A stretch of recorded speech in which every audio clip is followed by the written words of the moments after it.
24 ঘন্টায় কুয়াশায় ভরা থাকে খুলনা কুষ্টিয়া মহাসড়ক, কিন্তু আসলেই তা নয়। এটা সেই সড়কের ডাস্ট অথবা ধুলা। আর এই ধুলা যেন কাল হয়ে পড়েছে সাধারণ জনগণের। না পারছে ব্যবসায়িকরা তার ব্যবসা করতে, না পারছে রাস্তার পাশে বাড়িঘরে বসবাস করতে। তেমনইভাবে নিরসনের উপায় খুঁজছেন এলাকার জনগণ। বিস্তারিত বিষয়খালী বাজার থেকে মোহাম্মদ সৌরভ হোসেন সবুজের ভিডিও ফুটেজে। আসসালামু আলাইকুম দর্শক, আমরা অবস্থান করছি খুলনা কুষ্টিয়া মহাসড়কে।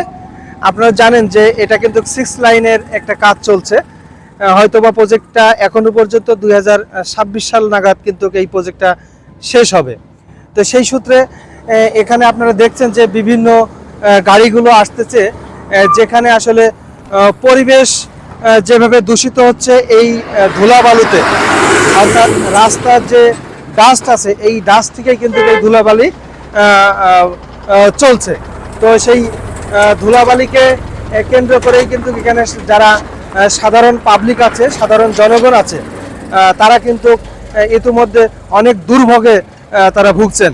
এমনকি এই ধুলাবালির কারণে রোগেও আক্রান্ত হচ্ছেন। এবং সাধারণ পাবলিকের অভিযোগ, আসলে এই ধরনের ভোগান্তির শিকার আমাদের কতদিন হতে হবে। আর সেই আঙ্কিকেই আমরা কিন্তু ম্যাটসের যিনি ম্যানেজারের দায়িত্ব আছেন, সরাসরি তার কাছে চলে যাচ্ছি। আজই চলে আসুন হৃদয় শু স্টোরে, বিষয়খালী বাজারে। আচ্ছা, পানি দেওয়ার নিয়ম হলো আমাদের এই পুরো 15 কিলো 16 কিলোমিটার রাস্তা আমাদের কন্ট্রাক্টের অংশ। তার মধ্যে 4-5টা লোকেশন এরকম বেশি খারাপ হয়েছে। সব লোকেশন খারাপ, 4-5টা লোকেশন আমরা 3-4 দিন পানি দেওয়া হয় না। এটা আমার ডিস্ট্রিক্টের থেকে আমার কাছে মনে হয়েছে কোনোটা ভুল ইনফরমেশন পাইছেন বা ভুল তথ্য পাইছেন। আমরা প্রতিদিনই পানি দিই। এখন হতে পারে যে 4-5টা লোকেশন নষ্ট হয়েছে। আমি একটা হলো দোকানকে, একটা সালা ভরা, একটা বিষয়কালী বাজার, আর একটা হলো আলহারা ওইদিকে। তো দেখা গেলো এই একটা পোর্শন দিয়ে আসছে, আর দিতে দিতে এই পোর্শন হতে শুরু গেছে, আর একটা পোর্শন দিচ্ছে, এরকমভাবে হতে পারে। আর হলো এটা মিনিমাম স্প্রে করতে বলা হয়েছে, তা নাহলে রাস্তায় পানি জমে দেখা যাবে কি যে ওই রাস্তা আবার পটলে তৈরি হয়েছে, ভাঙার সৃষ্টি তৈরি হচ্ছে, বা পানি জমে ওই গাড়ির চাকাতে বাড়ি খেয়ে পাবলিক ক্ষতি হচ্ছে।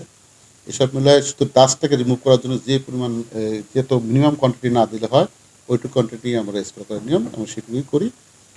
তো ওটা দিনের মধ্যে অ্যাটলিস্ট মিনিমাম 2বার আমরা করি এখন পর্যন্ত। আরও বেশি করতে পারলে ভালো হতো, বাট বেশি করার এতগুলো স্পেসে দিয়ে আসতে এসে দেখা যায় কি সারাদিনই আমার পানিটা দিচ্ছে, বাট একই লোকেশনে বারবার করতেছে না, করবে না, এটাই স্বাভাবিক ব্যাপার। আমরা মোটামুটি প্রতিদিনই পানিটা দেওয়া। হ্যাঁ, প্রতিদিন কয়বার করে? প্রতিদিন 2বার করে করে দিচ্ছে। তার ডকুমেন্ট বা রিপোর্ট বা ছবি যেটা আমাদের কাছে রিপোর্টিং করে আমাদের যে লোক দেয়, সেটা দেখাইছি। তাতে দেখা যাচ্ছে যে প্রতিদিন দিচ্ছেন, প্রতিদিন ডেটে আপনাকে আমি দেখাতে পারবো আমরা দিছি। এখন হয়তো আসলে আপনাদের যে এই যে মেরামত সংরক্ষণের যে কাজটা, এটার আসলে মূলত বাজেটটা কি আপনাদের? আচ্ছা, মেরামতের বাজেট বলতে এটা একটা বেসিক্যালি আপনাকে জানতে হবে, যেন একটা প্রজেক্ট দ্বারা হয়ে যায় যেখানে, সেখানে ডিপার্টমেন্ট থেকে বাজেটের কোনো আলাদা অপশন থাকে না। আর আমার কন্ট্রাক্টের মধ্যে একটা মিনিমাম বাজেট রাখা আছে, যেটা হলো রিপেয়ার ট্রাফিক মেনটেন্যান্স পারপাস। সেটার ক্রাইটেরিয়া এরকম যে ট্রাফিককে ফ্লো রাখতে যেটুকু মিনিমাম মেনটেন্যান্স করা লাগবে ওইটুকুই। তো তার মধ্যে সেটা মান্থলি বেসিস, যে মান্থলি লামসামটা টাকা, সেটা হলো মান্থলি বেসিস আছে হলো 51,227 টাকা করে দেখলাম, যাই হোক 51,200 সব। তো সেক্ষেত্রে আপনারা দেখছেন মনে হয় আমাদের কাছে জানুয়ারি মাসে কাজ পাওয়ার পরে আমরা এখন পর্যন্ত প্রতিদিনই আমরা যে মেনটেন্যান্সগুলো করছি তার এভরি লোকেশনের এই ছবি, পিকচার, ভিডিও সহ আবার আমাদের রেজিস্টার মেনটেন করা আছে। প্লাস এটাকে সার্ভেশন করার জন্য ডিপার্টমেন্ট ইঞ্জিনিয়ারও আছে, প্লাস কনসালটেন্ট সার্ভেশন টিমও আছে। এভরি দিনই রেকর্ড করা হয় এবং রেকর্ড রাখা হয় ডকুমেন্ট সহ। এই ইটের হ্যারিংটাই আসলে এখানে কি আপনাদের বাজেটটা কি ইটের হ্যারিং এর জন্য না পিচের জন্য, বা পিচের পরিবর্তে আবার ইট দেওয়া হলো কেন? আচ্ছা, ওটা হলো বর্ষার মৌসুমে, যখন এখানে এই বছর আপনি দেখছেন যে যখন বৃষ্টি হয়েছে, মানে হিউজ কোয়ান্টিটি বৃষ্টি হয়েছে, একটানা 2 দিন 3 দিন অথবা সকালে বিকেলে এভরি টাইম, ওই টাইমে পিচে কাজ করলে পিচ টিকবে না।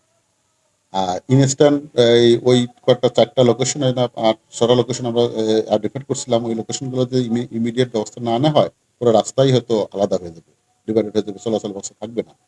তখন এইচবিবি দিয়ে রিপেয়ার করা ছাড়া কোনো ওয়ে ছিল না, যেহেতু বৃষ্টি পানি জমে আছে না। বিটুবির প্রধান শত্রুই পানি, ওই কারণে। আর এই বিটুবির পূর্ববর্তী ইট দিয়ে করছে এরকম না, ওইটা ইট দিয়েই করা পারমিশন নিয়ে নিয়েছিলাম আমরা। সো ওটা এইচবিবি দিয়েই পারমিশন নেওয়া হয়েছে, সেই জন্য ওটা এইচবিবি দিয়ে করা হয়েছে। আর বিটুমিন দিয়ে যেটা এই ইট সাধারণত যে গভর্নমেন্ট যে কোনো কাজেই, শুধু এখানে না, যে কোনো কাজে সাধারণত ফার্স্ট ক্লাস পিকেট, এছাড়া কোনো ইট লাভ না। এই মূলত প্রকল্পের কাজ শেষ আসলে কি নাগাদ?